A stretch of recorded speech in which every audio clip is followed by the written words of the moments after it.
Or are you still concerned they will just greenlight anyone Trump nominates? Well, I'm deeply concerned that they will greenlight. I'm glad that they held the line on him. I'm also glad that they voted the way they did for the Republican leader, but that was in the secret ballot when they elected Senator Thune. And, Mr. Trump's main choice for that position was not selected. But from what I'm hearing from my Republican colleagues on everything from defense secretary to other posts, it sounds like they are ready to roll over for Mr. Trump. Well, on that point of defense, since you sit in this advisory role on armed services, I don't have to tell you, but for our audience, there are over 200,000 American women who serve in active duty service right now, thousands of them in frontline combat roles. You were one of them in 2004 when your Black Hawk helicopter you were piloting was shot at by an RPG and you sustained severe injuries. Here is what Mr. Trump's pick for defense secretary said about women serving.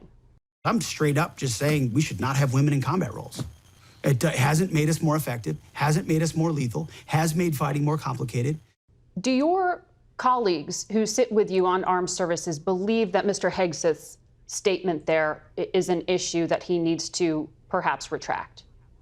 Well, I think they need to because he's wrong.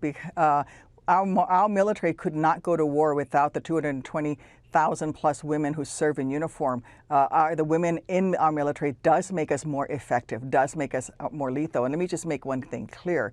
The women who are in those very particular roles, whether it's in special forces or the SEALs or the infantry, they meet the same standards as the men. And so he's been out there saying that, women are not as strong. The ones who are in those roles have met the same standards as the men and have passed the very rigorous testing. And so he's just flat out wrong. Our military could not go to war without the women who wear this uniform. And frankly, America's daughters are just as capable of defending liberty and freedom as her sons. Having served in combat yourself, what do you think of the idea that women make fighting more complicated? That was specifically what he focused on.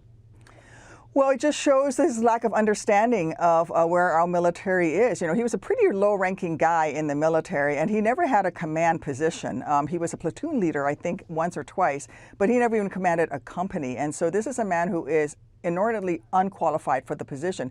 Remember that the Pentagon is 3 million servicemen and women and civilians. It is a over $900 billion budget. He's never, run anything anywhere near to that size. And frankly, women actually make our military more effective. And I've personally found that I brought many insights to my job when I was a company commander, when I was a logistics officer that came from my own personal background that made things better. I took better care of my men, for example, in my unit. I was often the only woman in an all-male unit, and my gender wasn't a problem.